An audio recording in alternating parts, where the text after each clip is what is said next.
हाँ, कौन बोलता है कि मैं मेहनत नहीं कर रहा हूँ? बताओ, मैं मेहनत नहीं कर रहा हूँ? ये पसीना कहाँ से आ रहा है?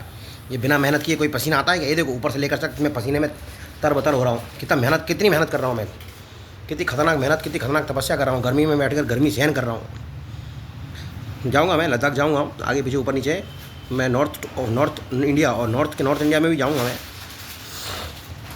फ़िलहाल फ़िलहाल मैं इंडियन स्कूल ऑफ माइंस की जो लेगेसी है, इंडियन स्कूल ऑफ माइंस की लेगेसी के बारे में कुछ बताना चाहूँगा। क्योंकि मैंने Indian school of mines join किया था 2009 में एज अ बीटेक स्टूडेंट। फिर मैं 2013 में ग्रेजुएट हुआ mining engineering bachelor of technology से। तो फिर मैंने कुछ दिन बाद कोल इंडिया लिमिटेड नाम की एक महारत्न कंपनी ज्वाइन करी।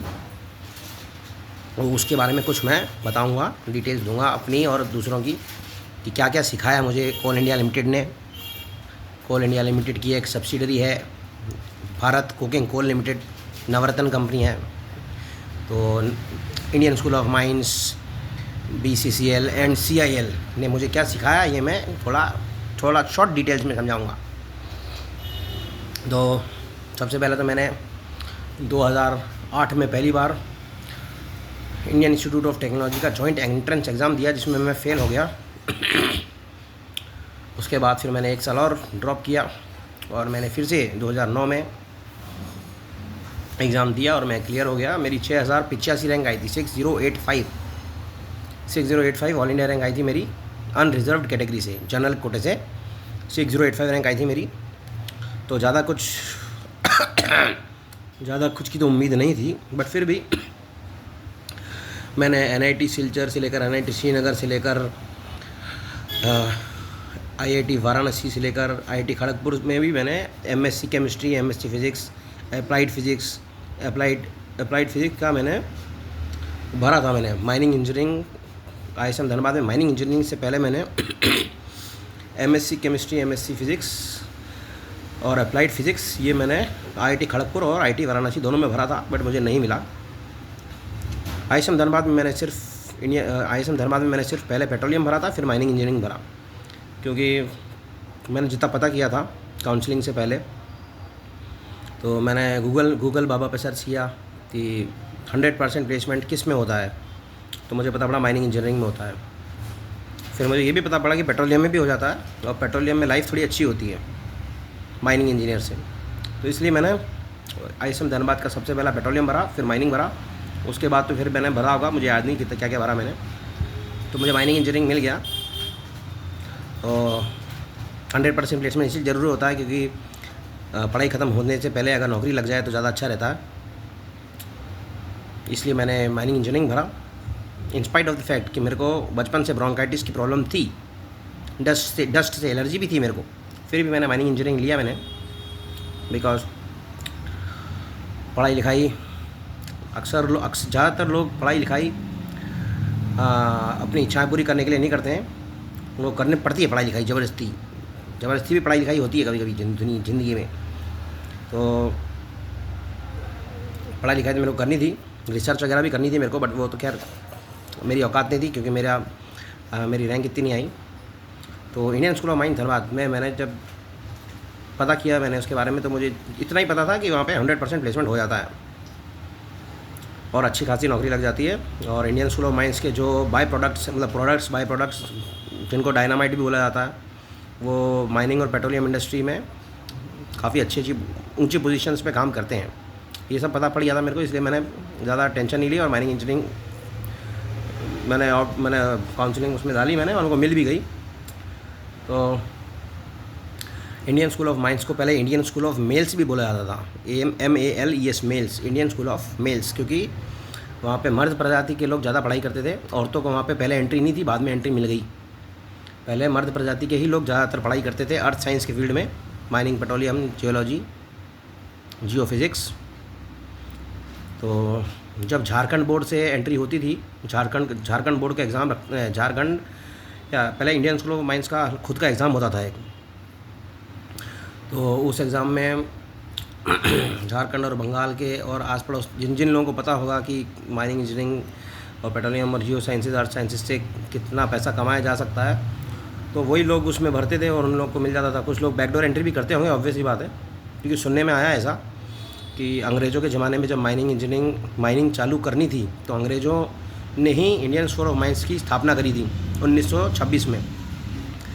तो अंग्रेज़ों ने कोयला निकालने हेतु, ट्रेन चलाने हेतु कोयले की खदानें जो कोयले को खोदना चालू किया, जिससे कि क्या बोलते हैं ट्रेन चल सकें ऑल ओवर इंडिया और इधर से उधर सामान और रॉ मटेरियल्स का ट्रांसफ़र हो सके। तो धनबाद सिटी झारखंड, जहाँ पर इंडियन इंस्टीट्यूट ऑफ माइंस की स्थापना हुई, उसको कोल कैपिटल भी बोला जाता है।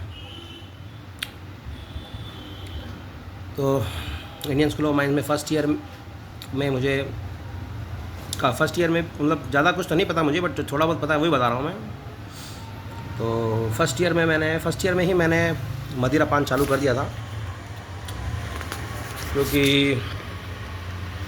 मेरा वहाँ पर तो मैं माइंस में जाता नहीं था, फिर भी मेरे को हल्की फुल्की ब्रोंकाइटिस की प्रॉब्लम इवॉल्व होने लग गई थी मेरे को फर्स्ट ईयर में ही। तो मेरे को झक मार के, है ना, क्या बोलते हैं, हेल्थ सेंटर जाना पड़ता था। हेल्थ सेंटर ऐसे धनबाद में एक हेल्थ सेंटर भी हुआ करता है, और हेल्थ सेंटर जाने के लिए उस रोड पे जाना पड़ता था जिस रोड को पब्लिक रोड घोषित कर रखा था, जहाँ पे ISM के लोग भी जाते थे और बाहर वाले भी जाते थे। पता नहीं आज की तारीख में उस रोड का मालिकाना हक किसे मिला हुआ है, जबकि इतनी छोटी, मतलब ISM धनबाद वैसे तो वो क्या नाम है, दुर्गाचरण पानीग्राही नाम का लौंडा है, उसके बारे में कहा जाता है कि वो झारखंड का हाईएस्ट टैक्स पेयर है। पार्लियामेंट का वेंटिलेशन डिज़ाइन भी उस चूतिया ने करी। फिर भी Indian school of mines Dhanbad और धनबाद का जो क्या कहते हैं धनबाद का जो भी क्या बोलते हैं उसको विधायक पार्षद या जो भी चूतिया बनती है, इनकी गवर्नमेंट की चलती है, स्टेट गवर्नमेंट की। तो ISM धनबाद और स्टेट गवर्नमेंट के बीच में इतना सामंजस्य नहीं बैठ पाया कि उस रोड को, जो कि पब्लिक यूटिलिटी की रोड बन चुकी थी, उसको ISM अपने कब्जे में ले पाए। तो हेल्थ सेंटर जाना पड़ता था मेरे को काफ़ी। फिर बाद में मैंने दारू पीना चालू कर दिया। दारू पीने के बाद फिर सारी हेल्थ रिलेटेड जितने भी इश्यूज़ होते हैं ना, ऑलमोस्ट, जैसे डस्ट रिलेटेड, ब्रोंकाइटिस रिलेटेड, वो ख़त्म हो जाते हैं। तो सेकंड लॉकडाउन में दिल्ली में जब सेकंड लॉकडाउन लगा था, तब न्यू दिल्ली में वाइन शॉप्स को मेडिकल शॉप्स घोषित कर दिया गया था। अगर बहुत सारे लोगों को अगर ये बात नहीं पता हो तो मैं बता दूं कि during second lockdown new Delhi में वाइन शॉप्स को मेडिकल शॉप्स की उपाधि देकर वाइन शॉप्स खोलने की परमिशन दे दी थी, और हज़ार हज़ार लोगों की लाइन लगती थी वाइन शॉप्स में। सेकेंड लॉकडाउन में कोरोना काल, कोविड-19 का जो समय काल था, उसमें तो 8 मिनट तो हो गए, 18 भी हो जाएंगे। इंडियन स्कूल ऑफ माइंस की जो लेगेसी है उसके बारे में कुछ बताऊँ मैं, कि वहाँ पर जूनियर्स को दारू पिलाना सिखाते हैं। जूनियर से पैसे लेते हैं, उन्हीं के पैसे से खुद दारू पीते हैं और फिर बची हुई दारू जूनियर्स को पिलाते हैं। तो लोडी वहाँ पे पंजाबियों का भी काफ़ी वहाँ पे क्या बोलते हैं योगदान रहा हुआ है, कि पंजाब से भी कुछ लोग आते थे माइनिंग सीखने, जियोलॉजी, अर्थ साइंस। तो वहाँ पे लोडी पार्टी भी मनाई जाती थी। तो वहाँ पे लोडी पार्टी में फ़ंड्स इकट्ठा करते थे फर्स्ट ईयर जो फ्रेशर्स होते हैं, फ्रेशर्स से फ़ंड इकट्ठा करके फिर पार्टी करते थे लोग। तो तभी से दारू पीने की शुरुआत हुई। मैंने ज़िंदगी में पहली दारू तभी पी लोडी पार्टी में, बट ज़्यादा नहीं पी पाया, मुश्किल से 30 ml पी होगी। उसके बाद फिर मैंने खुद ने पीना चालू किया।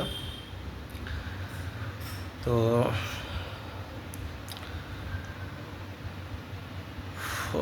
हाँ, तो मैं ये क्या कह रहा था कि फर्स्ट ईयर में तो ज़्यादा पता नहीं था। फर्स्ट ईयर में तो इतना ही पता पड़ा हमको कि अंग्रेज़ों के ज़माने का कॉलेज है। एक ज़माने में जब सेकंड वर्ल्ड वॉर का टाइम था, तब इंडियन स्कूल ऑफ माइंस के हॉस्टलों में क्या बोलते हैं सिपाही लोग भी रहते थे। वहाँ पर जो इंडियन स्कूल ऑफ माइंस की जो मैन्युफैक्चरिंग प्रोसेस की वर्कशॉप है, वहाँ पर अंग्रेज़ों के टैंक्स रिपेयर होते थे। अब ये सुना है, ये सुनी बात है, हो सकता है ये गलत भी हो सकता है किसी ने फेंका भांगी करी हो। तो उसके बाद फिर शुरू में अंग्रेज़ों ने माइनिंग नहीं करी। शुरू में अंग्रेज़ों ने ठेकेदारी करी। ठेकेदारों के थ्रू माइनिंग करवाई। तो ईस्ट यूपी और बिहार और झारखंड के जो ज़मींदार होते थे, जिनके पास खूब ज़मीनें होती थी और खूब पैसा हुआ करता था, वो ज़मींदारों की औलादें कुछ औलादें तो आइसम में भी पढ़ती थी, आइसम धर्माद में भी काफ़ी ज़मींदारों की औलादें पढ़ चुकी हैं। और वही ज़मींदारों की औलादें फिर बाद में जाकर माइनिंग कंपनीज़ की और पेट्रोलियम कंपनीज़ की, पेट्रोलियम के तो बीच में नहीं ला रहा मैं, माइनिंग कंपनीज़ के मतलब कोल इंडिया लिमिटेड के तुच्छ से लेकर उच्च अधिकारियों तक उनमें सिलेक्शन हो जाता था उनका, अच्छी पोजीशनों पे बैठते थे। इवन जो आइसम धर्माद के डायरेक्टर चेयरमैन हुआ करते थे, वो भी सब उनमें से भी कुछ लोग इसी प्रजाति के हुआ करते थे। तो पहले ठेकेदार माइनिंग करवाते थे, तो उस टाइम मशीन नहीं रखते थे, उस टाइम से ठेकेदार को डायरेक्ट बोल दिया जाता था कि मेरे को इतना कोयला चाहिए, ऐसा वैसा। तो ऐसे करके ठेकेदारी और माफियागिरी चालू हुई Indian school of mines Dhanbad के द्वारा। नहीं, धनबाद सिटी झारखंड में जो कोयला माफिया फेमस है वहाँ का, वो ऐसे ही फेमस हुआ है क्योंकि ईस्ट यूपी बिहार झारखंड के जो ज़मींदार ठेकेदार होते थे, वो अपनी औलादों को भेज देते थे ठेकेदारी करने के लिए। पढ़ाई लिखाई भी करते होंगे कभी कभार थोड़ी आइसम धनबाद में। तो ज़्यादातर जो माफियागिरी चालू हुई वहाँ पे इसी तरीके से चालू हुई, क्योंकि जितने भी वहाँ पे कोल इंडिया लिमिटेड के बाद में कोल इंडिया लिमिटेड, मुझे पता नहीं कोल इंडिया लिमिटेड आज़ादी से पहले बनी हुई है आज़ादी के बाद, बट कोल इंडिया लिमिटेड की बहुत सारी ऐसी माइंस हैं जो आज़ादी के पहले से चल रही होंगी। टाटा स्टील की भी होंगी बहुत सारी माइंस। टाटा स्टील को जानते होगे, वो रंडी का पिल्ला मादरचोद एक बड़ा हुआ, उसका नाम है गांडू के पिल्ले का, जो मर गया मादरचोद। साइरस मिस्त्री को जिसने अडॉप्ट किया था, रतन टाटा। साइरस मिस्त्री पहले निपट गया, रतन टाटा बाद में निपटा। 999 साल की लीज ले रखी है बहन के लौड़ों ने, वो भी अंग्रेज़ों से। बताओ, अगर अंग्रेज़ों ने 999 साल की लीज़ रतन टाटा को दे दी थी आयरन और कोयला माइनिंग करने की, तो एक बार बताओ, अगर हिंदुस्तान की सरकार उस लीज़ को कैंसिल नहीं कर सकती तो हिंदुस्तान आज़ाद है या फिर रतन टाटा के बाप की या फिर ईस्ट इंडिया कंपनी की गांड में घुसा पड़ा है नरेंद्र मोदी का लंड। नरेंद्र मोदी को बहुत बुरी तरीके से मारूंगा मैं, मादरचोद को मेरे सामने आ जाए वो। अगर एक दिन मेरे सामने आ गया ना बहन का लौड़ा, तो इसी बुरी तरीके से छुलाई करूँगा उस बहन के लौड़े की, बट गांड में दम नहीं उसके। हाँ, और नरेंद्र मोदी अखिलौता नहीं है, ऐसे बहुत सारे नेता हुए हैं। अटल बिहारी वाजपेयी, वो अपने आप को बहुत बड़ा तोप समझता, भोसड़ीकरण भड़वा पब्लिक, वो क्या जनता पार्टी गाना, जनता पार्टी का मतलब होता है जनता को लूटने वाली पार्टी।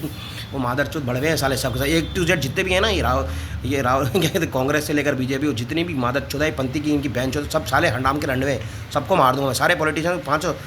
मेरा मूड होता है कभी कभी मारने का, बट मैं क्या करूँ, मैं पावर नहीं है ना, पावर नहीं है वैसे। जिस दिन मैं आदि शंकराचार्य की तरह किसी के शरीर में घुस गया ना, उस दिन बताऊँगा बहन के लोगों को।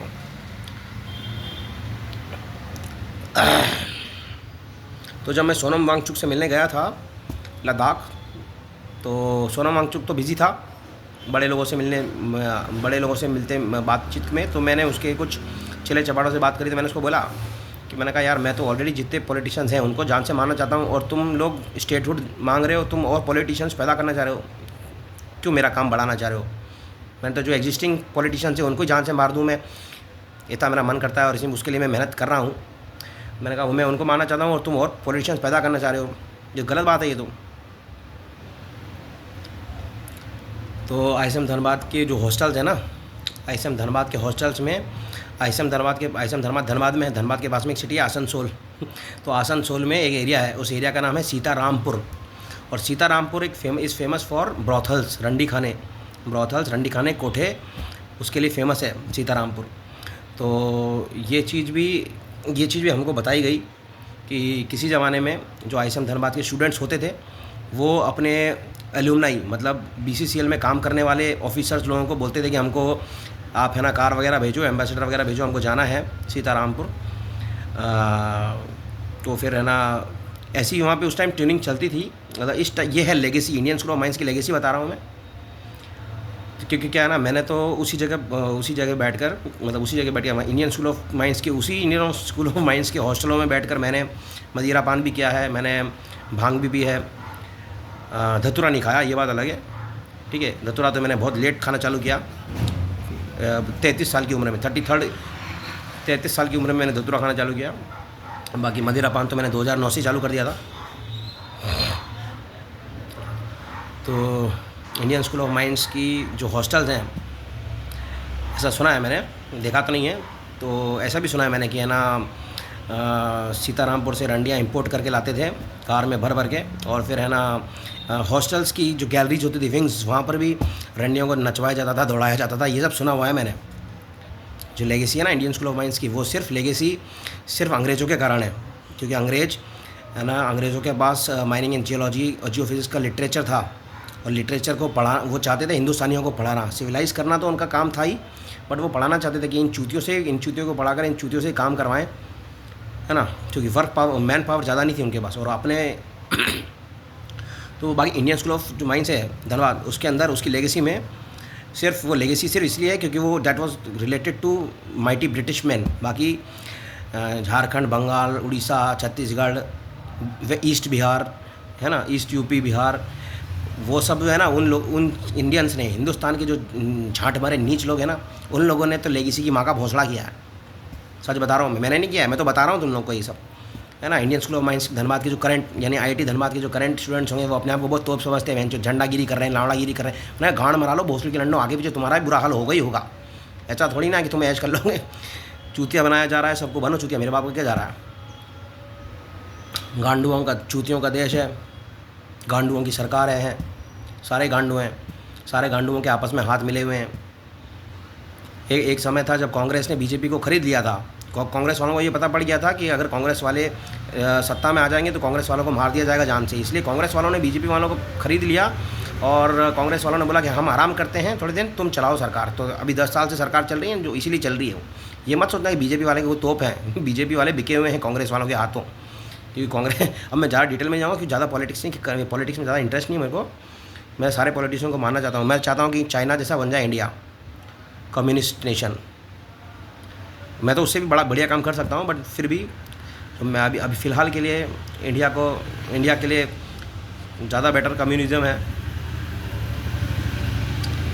मार्क्सिस्ट विचारधारा से काफ़ी ताल्लुकात रखता हूँ मैं, क्योंकि मैं एक बार की बात है, मेरे दिमाग में कभी कभी चीज़ें आती रहती हैं। तो मैंने ऐसे सोचा कि मैंने केरला मैंने कहा साउथ इंडिया में ज़्यादा मूड नहीं मेरा भी बात करने का ज़्यादा। मैं क्या बोल रहा था, हाँ, तो ISM धनबाद में तो मैंने जैसे तैसे पास कर लिया, जैसे तैसे नहीं पास किया, अच्छे से पास किया पढ़ाई लिखाई करके। हाँ, ये बात अलग है कि मैंने तीन चार सब्जेक्ट में मैं फ़ेल हो जाता। इलेक्ट्रॉनिक्स में फ़ेल हो जाता, इलेक्ट्रिकल में फ़ेल हो जाता, और मैथमेटिक्स में भी फ़ेल हो जाता। माइंड सिस्टम इंजीनियरिंग वाला था, उसमें मैं फ़ेल हो जाता।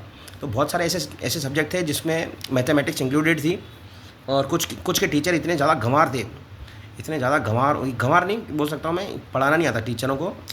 बहुत सारे टीचर ऐसे भी हैं इंडियन स्कूल ऑफ माइंस में, मतलब उस टाइम थे, अभी का पता नहीं मुझे, जिन्होंने खुद पढ़ाई कर ली ना, वो भी बहुत बड़ी चीज़ थी। तो जो खुद ही पढ़ाई ढंग से नहीं कर पाए, बहन के भोफड़े, वो दूसरों को क्या पढ़ा पाएंगे। तो है ना, इंडियन स्कूल ऑफ माइंस की है ना हालत बहुत उस टाइम तो ख़राब थी टीचर्स की, ये अच्छे टीचर्स नहीं थे, है ना। मुझे नहीं पता कि अब फ़िलहाल अच्छे टीचर्स हैं या नहीं हैं, इसीलिए IIT का स्टेटस देने में भी दिक्कत हो रही थी, क्योंकि है ना सब स्टेट इंजीनियरिंग कॉलेज होते हैं AIEEE से जो एफिलिएटेड होते हैं, मैंने कहा उसके जो टीचर्स होते हैं ना, उनसे भी गई गुजरी हालत थी इंडियन स्कूल ऑफ माइंस के टीचरों की। फिर भी इंडियन स्कूल ऑफ माइंस को इंडियन इंस्टीट्यूट ऑफ टेक्नोलॉजी बनाया गया, जो भी है। मेरे को तो उस टाइम भी पसंद नहीं था, और अभी भी खैर मान चुका है इंडियन स्कूल ऑफ माइंस है, मान चुका उन्हें भारत देश की माँ का भोसड़ा। तो फिर ISM से धनबाद से तो मैंने पास आउट कर लिया। उसके बाद BCCL उसके बाद फिर मेरे को ऑप्शन मिला, तो फिर मेरे पास कोल इंडिया लिमिटेड में मेरा जॉब लग गया था। 2 जॉब लगे थे मेरे, टाटा कंसल्टिंग इंजीनियर्स में भी लगा था और कोल इंडिया लिमिटेड में भी लगा था। तो टाटा कंसल्टिंग इंजीनियर्स का पैकेज तो कम था, बट टाटा कंसल्टिंग इंजीनियर्स में स्कोप बहुत ज़्यादा था। और क्या बोलते हैं कौन सा लिबेरिया, कॉन्गो तोंगो, वहाँ पे भी उनकी काफ़ी माइंस थी, काफ़ी उनके प्रोजेक्ट्स वर्ल्ड वाइड चल रहे थे। तो मेरे को भी वैसे काफ़ी इंटरेस्ट था इस चीज़ों में, तो मैंने सोचा था कि चले जाएंगे, मगर कोल इंडिया लिमिटेड की ज्वाइनिंग से टाटा कंसल्टिंग इंजीनियरिंग की ज्वाइनिंग 6 महीने के लिए पोस्टपोन हो गई। और वैसे भी जब 11-12 लाख का कोल इंडिया लिमिटेड का लंच पैकेज मिलेगा, तो फिर कौन टाटा कंसल्टिंग इंजीनियर में जाएगा, और वो भी 6 महीने वेट करके। तो मजबूरी का नाम महात्मा गांधी की माँ का भोंसड़ा, इंडियन करेंसी। मजबूरी का नाम इंडियन करेंसी, क्योंकि पैसे के लिए सब कुछ किया ज़्यादातर चीज़ें पैसे के लिए होती हैं। तो इसलिए कोल इंडिया लिमिटेड कोई भी इंसान जो ISM धनबाद में माइनिंग इंजीनियरिंग लेता है तो 99% लोग ये नहीं चाहते हैं कि झांड कंपनियों में काम करें, बट फिर भी करना पड़ता है। तो ज्वाइन किया मैंने। फिर मेरे को कोल इंडिया लिमिटेड के बारे में काफ़ी पता पड़ा। मैंने वैसे जब कोल इंडिया लिमिटेड की काउंसलिंग चल रही थी तो मैंने फर्स्ट ऑप्शन डाला था कोल इंडिया अफ्रीकाना लिमिटेड। उसके बाद फिर मैंने डाला था BCCL, उसके बाद फिर मैंने डाला था WCL। तो मुझे न तो कोल इंडिया अफ्रीकाना लिमिटेड मिला, न मुझे भारत कोकिंग कोल लिमिटेड मिला, मुझे मिला WCL। बट उसके बाद फिर क्या हुआ 4-5 घंटे बाद WCL वालों ने मना कर दिया कि हमारे यहाँ पे तो हम है ना नहीं ले सकते। तो WCL को जितने भी लॉन्डो ने वेस्टर्न कोलफील्ड लिमिटेड मांगा था WCL, उन सब की पोस्टिंग कैंसिल हो गई और बाय डिफ़ॉल्ट उन सबको कुछ मिल गया। तो मेरे को मिल गया सेंट्रल कोलफील्ड लिमिटेड। तो फिर मैंने सोचा चलो कोई नहीं, तो सेंट्रल कोलफील्ड लिमिटेड काम करेंगे। फिर क्या हुआ ना, एक साउथ इंडियन लड़का, उसका नाम था चरण तेज, वो ऐसे आसपास मेरे घूम रहा था, बड़ा परेशान था। एप्लीकेशन लिखनी थी उसको, पता नहीं किस चीज़ के लिए, कि वो चरण तेज के सारे दोस्त सेंट्रल कोलफील्ड्स लिमिटेड में थे। मतलब चरण तेज के सारे दोस्तों को सेंट्रल कोलफील्ड लिमिटेड मिल गया था और चरण तेज को BCCL मिल गया था। तो जैसे ही मेरे को ये बात पता पड़ी, मैंने चरण तेज को हाईजैक कर लिया। मैंने कहा रुक, मैंने कहा तेरे को CCL रुक जाना है, मैंने कहा इधर आ, मैंने कहा ये मैं एप्लीकेशन लेकर रहा हूँ म्यूचुअल ट्रांसफ़र की, अभी के अभी साइन कर और बैठ जा। तो फिर वो भी खुश हो गया। तो चरण तेज और मैंने म्यूचुअल ट्रांसफ़र कर दिया। ज्वाइनिंग नहीं करी, ज्वाइनिंग करने से पहले म्यूचुअल ट्रांसफ़र कर लिया मैंने, ठीक है। मतलब कोल इंडिया ज्वाइनिंग करते हैं तो ज्वाइनिंग करने से पहले ही मैंने चरण तेज के साथ म्यूचुअल ट्रांसफ़र किया, सिर्फ इसलिए क्योंकि मैंने कहा BCCL तो भले झांडमरी कंपनी है, बट वहाँ पे ISM धनबाद भी है। तो मैंने कहा कभी मूड होगा तो उधर चले आएंगे। तो फाइनली मेरे को भारत कोकिंग कोल लिमिटेड मिला। फिर वहाँ पे मैं गया, ज्वाइनिंग करी। तो मैंने एक दिन बाद ज्वाइनिंग करी। तो ज्वाइनिंग करने के पहले ही दिन छुट्टी ले ली थी मैंने। तो BCCL वालों ने मुझसे बोला कि एक काम करो, एक एप्लीकेशन लिखो कि मैंने है ना छुट्टी ली है पहले दिन, मतलब कैजुअल लीव ले ली थी मैंने। कोल इंडिया लिमिटेड ज्वाइन करी थी मैंने जब, तो ज्वाइन तो मैंने IICM में कर ली थी, मगर Bharat coking coal limited join करने के पहले ही दिन मैंने कैजुअल लीव ले ली थी, क्योंकि उस टाइम मैं म्यूचुअल ट्रांसफ़र करवा रहा था अपना CCL में बैठ के, IICM में बैठ के। तो वहाँ पर एक HRD ऑफिस में हमको 10 दिन तक रखा गया और BCCL के बारे में स्पेशली बताया गया कि BCCL में क्या होता है। तो मुझे आइडिया नहीं, नाम याद नहीं आ रहा उस आदमी का, उसका सरनेम कोई ठाकुर है। तो वो वहाँ का मैनेजर था, सीनियर मैनेजर उस टाइम। उसकी शक्ल जॉन F कैनेडी से मिलती है, याद नहीं आ रहा मेरे को। लास्ट टाइम जब मैं मिला था उससे तब वो विजिलेंस डिपार्टमेंट में काम करता था, नाम नहीं याद आ रहा मेरे को उसका, तो ठाकुर सरनेम वाला था। तो उसने HRD की, जब HRD में हमारी 10 दिन की क्लासेस हुई, हमें BCCL के बारे में बताया गया। तो हमें BCCL के साथ साथ ISM धनबाद के बारे में भी बताया गया। तो 2-3 चीज़ें बताई हमको कि एक तो कोई मुनी डी कोलियरी थी वहाँ पे, एक जनरल मैनेजर था, वो 6,000 के अंडे उसने घूस में लिए थे, उसके चक्कर में उसको जेल हो गई थी रिश्वतखोरी के रूप में। और एक और कहानी सुनाई हमको कि है ना मुनी डी के आसपास बहुत बड़ी बड़ी मेगा प्रोजेक्ट्स हैं, कपूरिया, NTST, FNTST, फुराइडी। तो वहाँ की क्या कहते हैं, प्लानिंग जो होती है, प्लानिंग करी थी इंडियन स्कूल ऑफ माइंस के हाई क्वालिफाइड प्रोफेसर्स ने। और उस प्लानिंग करने के बाद क्या कहते हैं, चाइना से इंपोर्ट करने थे बहुत सारे हैवी अर्थ मूविंग मशीनरी जो कि अंडरग्राउंड में लगे, अंडरग्राउंड में इक्विप करने के लिए बहुत सारी करोड़ों में होती है। वो माइनिंग में छोटी मोटी एक्सकेवेटर नहीं होते हैं, हज़ारों करोड़ों में मशीनें आती हैं, चाइना से इंपोर्ट हुई थी। तो फिर है ना कोल इंडिया लिमिटेड के तुच्छाधिकारियों को भेजा भी था चाइना कि है ना जाके देख कर आओ माइनिंग कैसे होती है। और घूमने गए, मेरे को बताया कि घंटा बाबा जी क्या करने जाते हैं वहाँ पे, अपने बीवी बच्चों को चाइना घुमा के लाए वो लोग। तो फाइनली ये हुआ कि है ना जो इंडियन स्कूल ऑफ माइंस की धनबाद के जो कुछ हाईली क्वालिफाइड प्रोफेसर थे, जिनके नाम मैं बता रहा हूँ, जिनके 2 नाम तो मेरे को उसने बताए थे ठाकुर ने, उपेंद्र कुमार सिंह और धीरज कुमार, और भी होंगे शायद, हो सकता है PK बेरा भी हो या फिर और भी हो, क्योंकि रॉक मैकेनिक्स और अंडरग्राउंड माइनिंग मशीनरी और अंडरग्राउंड माइनिंग के से रिलेटेड होते हैं वो लोग, जो भी जिन्होंने प्रोजेक्ट किया था, प्रोजेक्ट दे रखा था, क्या कंसल्टेंसी देते हैं कोल इंडिया लिमिटेड वाले, ISM धनबाद को भी कंसल्टेंसी देते थे। तो वो प्रोजेक्ट जो था उसमें जो लॉन्ग वॉल माइनिंग का फेस था, उसकी जो हाइट थी, तो उस हाइट में जितने हाइट के मशीनें लगनी थी, तो उसमें प्लानिंग डिपार्टमेंट आईएसएम के हाईली क्वालिफाइड प्रोफेसर्स ने ऐसी प्लानिंग करी कि है ना जो मंगवाना था, जितने हाइट की मशीनें मंगवानी थी उससे थोड़ी कम या उससे थोड़ी ज़्यादा हाइट की मशीन आ गई, तो वो मशीनें उस लॉन्ग वॉल फेज़ में लगी नहीं पाई और पड़ी रही। तो ऐसी कहानी मेरे को सुनाई थी, क्या कहते हैं, एचआरडी के ऑफिस में सीनियर मैनेजर ने, कि इतने हाईली क्वालिफाइड आईएसएम के प्रोफेसर्स भी हैं और कोल इंडिया के अफसर भी हैं, और ऑब्वियसली सिर्फ कोल इंडिया और के अफसर और आईएसएम के क्या कहते हैं प्रोफेसर्स के ऊपर ही नहीं, जो क्या कहते हैं कोल मिनिस्ट्री जो पास करती है ये सब टेंडर्स वेंडर पैसा रिलीज करते हैं हज़ारों करोड़ों, तो गांड नहीं मरवाते हैं वो। तो जो भी हैं, हिंदुस्तान की माँ का भौंसला, ये कहानी मेरे को बताई थी। और फिर दूसरी कहानी एक और बताई थी मुझे, कि मुझे अकेले को नहीं बताई थी, मेरे साथ और भी थे 7, 8, 9, 10 लोग। तो एक कहानी और सुनाई थी हमको कि बीसीसीएल में एक टेंडर था, टेंडर बीसीसीएल में नहीं, मतलब किसी स्टेट बैंक ऑफ इंडिया के किसी अकाउंट में सडनली 11,000 करोड़ रुपए ट्रांसफ़र हुए। तब जाके पता पड़ा कि है ना किसी ने गलती से ट्रांसफ़र कर दिए। ऐसा मेरे को कंफर्म नहीं है, जो सुनता हूँ मैं विश्वास करता हूँ मैं, क्योंकि क्या है ना, ज़्यादातर जो चीज़ सुनता हूँ मैं, जो उसको विश्वास कर लेता हूँ मैं। हाँ, ये बात अलग है कि बाद में लोग, अगर मुझे पड़ता है कि लोगों ने मुझे चूतिया बनाया, तो फिर मैंने दंड भी देता हूँ मैं। और मैं क्या है ना, ज़्यादा मैंने किताबें नहीं पढ़ी, दंड देने में दर्दनाक मृत्यु दंड मेरे को अच्छा लगता है देना। तो कोल इंडिया, तो क्या कह रहा था मैं, हाँ, तो बीसीसीएल में कोई 11,000 करोड़ का स्कैम सामने आया था। उसमें ये पता पड़ा था कि जितनी है ना जो माइनिंग एरियाज़ पे जो रोड्स वगैरह बनती हैं, नालियाँ बनती हैं, तो उसका टेंडर दिया जाता है ठेकेदारों को। तो एक ऐसा टेंडर दिया गया था कि जिसमें है ना, मतलब पेपरों पे सारा काम हो गया और ग्राउंड रियलिटी में कोई काम नहीं हुआ। सारा का सारा 11,000 करोड़ रुपए टेंडर देने वाले और टेंडर लेने वालों ने आपस में बांट लिया, और न तो नालियाँ बनी और न सड़कें बनी।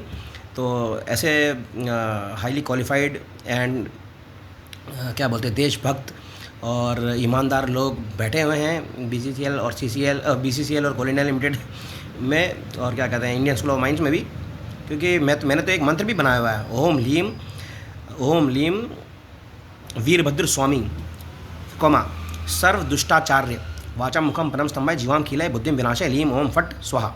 कि मतलब आचार्य होते हैं ना, जो आचार्य गुरु लोग, जो आचार्य दुष्ट होते हैं, तो उनको जान से मारने के लिए भी मैंने हवन किए हैं। ऐसा नहीं किए, करे मैंने करीबन 1 महीने हवन किए हैं मैंने सारे दुष्ट गुरुओं को जान से मारने के लिए। ओम लीम वीरभद्र स्वामी सर्व दुष्ट आचार्य वाचा मुखम परम स्तंभाय जीवाम खिलाय बुद्धिम विनाशय लीम ओम फट स्वाहा। तो और भी बताऊं, और जब मैंने बीसीसीएल ज्वाइन किया तो मेरे को एक माइंस डिप्यूट करी थी, मतलब डिप्यूट नहीं करी थी, मुझे जिस माइंस में मैनेजमेंट ट्रेनिंग का ज्वाइनिंग दी उसका नाम था amalgamated Keshalpur and West Mudidi colliery. तो वो खुद में ओपन कास्ट का एक बहुत बड़ा प्रोजेक्ट था। तो वहाँ पे मेरे को पता पड़ा कि मैंने देखा अपनी आंखों से कि कोई प्लानिंग वगैरह नहीं होती है, मतलब जो भी माइन प्लान्स वगैरह क्रिएट किए जाते हैं और बाद में पास कराए जाते हैं CMPDA नाम की एक झाटमरी कंपनी से। उसके बाद फिर माइनिंग की परमिशन मिलती है और माइनिंग करते हैं, माइंस मैनेजर माइनिंग करवाता है, एजेंट करवाता है, GM उसको देख के घाण मरवाता है अपनी। तो वो सब हो रही है, मैंने देखा सामने मैं देखता था, थोड़ा कोशिश करता था समझने की क्या चल रहा है चूतिया बनती। तो मेरे को उसी नाम वहाँ पे बहन का लड़ा जो एजेंट देखा मैंने, वो बोल रहा है आज इधर से खोद दो, कल उधर से खोद देना, उधर से खोद देना, जहाँ कोयला मिल जाए खोद देना। कोई प्लानिंग वगैरह नहीं होती है। तो पढ़ाई लिखाई कोई काम नहीं आती है। वैसे पढ़ाई लिखाई तो कहीं काम नहीं आती। मेरा एक दोस्त हुआ करता था शिशिर गुप्ता, जिसकी नौकरी लगी थी रियो टिंटो में जिसकी नौकरी रियो टिंटो में लगी थी ऑस्ट्रेलिया में।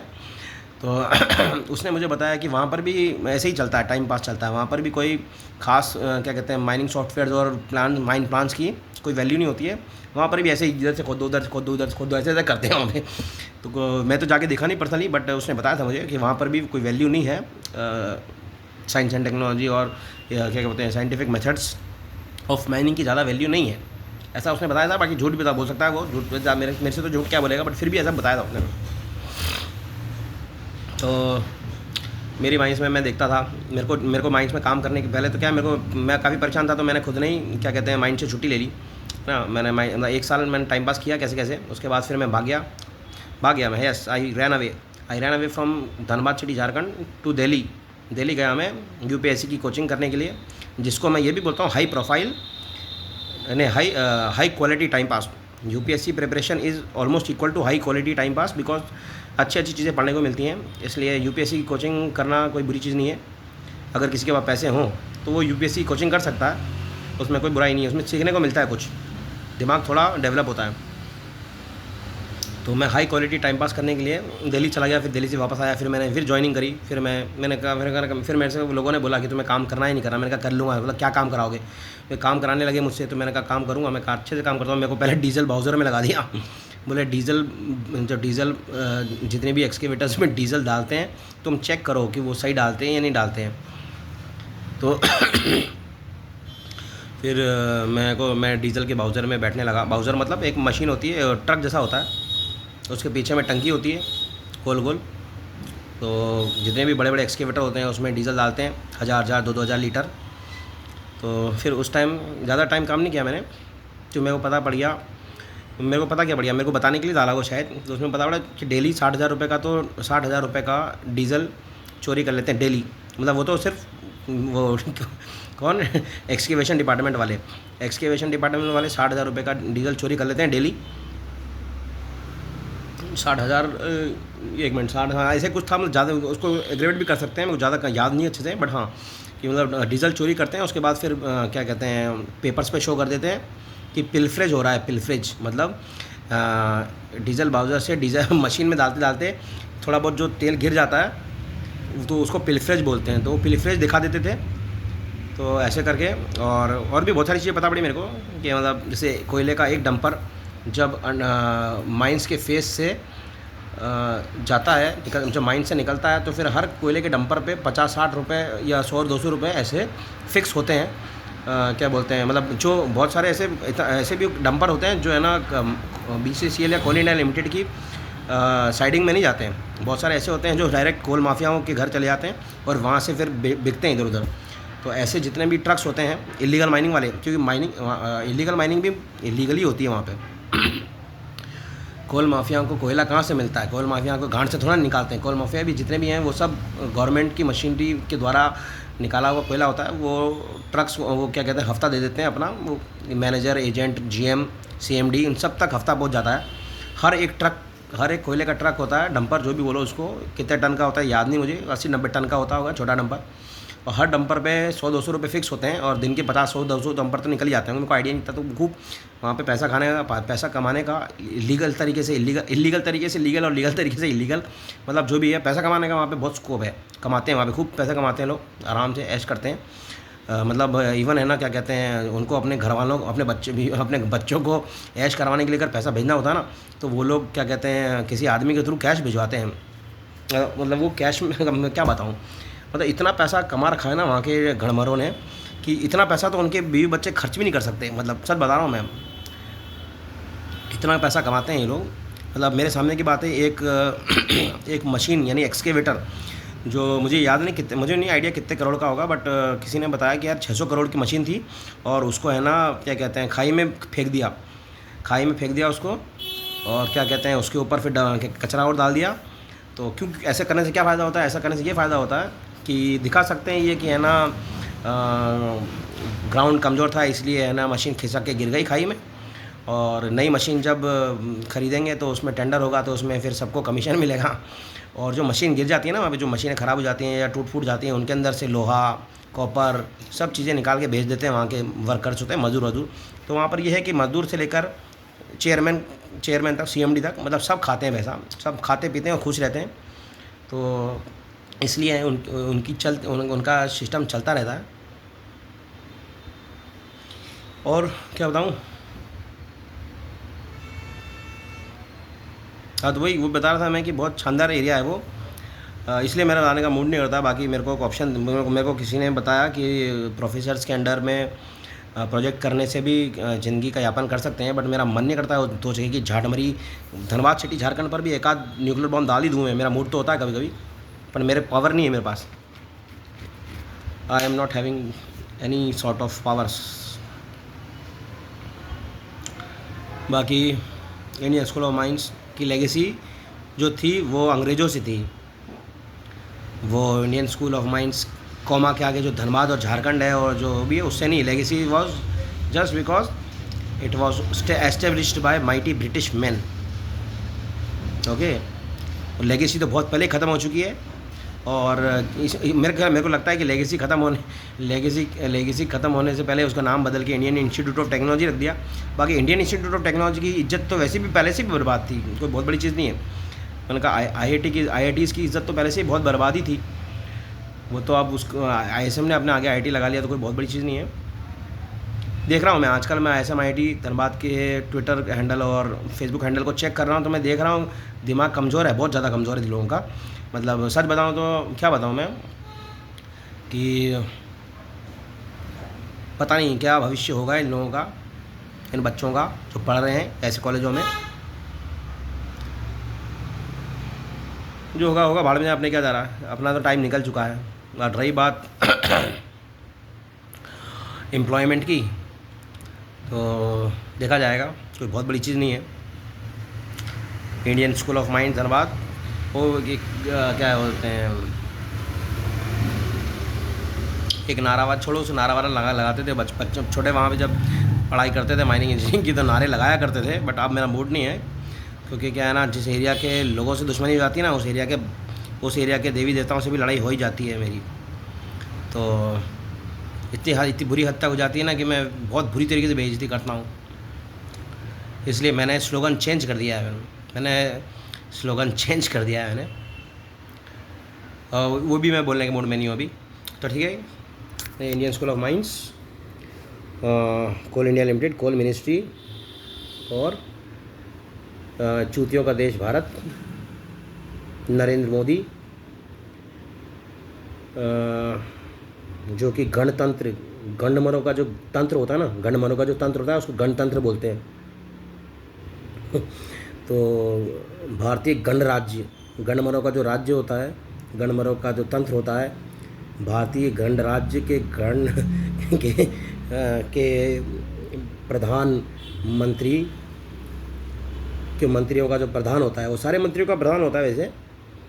वैसे अगर देखा जाए तो जो इंडियन पार्लियामेंट है ना, उसका जो लाइव सेशन कभी देखो तो बीच में एक चूतिया बैठता है, स्पीकर होता है जो। तो हम UPSC की प्रिपरेशन करी है मैंने, तो मेरे को थोड़ा सा पता है कि अमेरिका में जो पार्लियामेंट्री सेटअप है, तो उसमें जितने भी मेंबर ऑफ पार्लियामेंट्स होते हैं, वो भले ही किसी भी पार्टी के हों, बट वो क्या कहते हैं, वोट करते हैं, तो वो सोच समझ के वोट करते हैं, वो घाण नहीं मरवाते अपनी। मतलब जो पार्टी की व्हिप होती है उसके अकॉर्डिंग नहीं काम करते हैं वो। अब वो सेल्फ सफिशिएंट होते हैं अपने दिमाग को यूज़ करने में। छोड़ो फिर ये सब फालतू बातें हैं, ये सब वैसे भी गांडवानों का देश है, गांडवानों का गणतंत्र है। मैंने कहा इंडियन स्कूल ऑफ माइंस की लेगेसी से वाकिफ़ कराएं थोड़ा।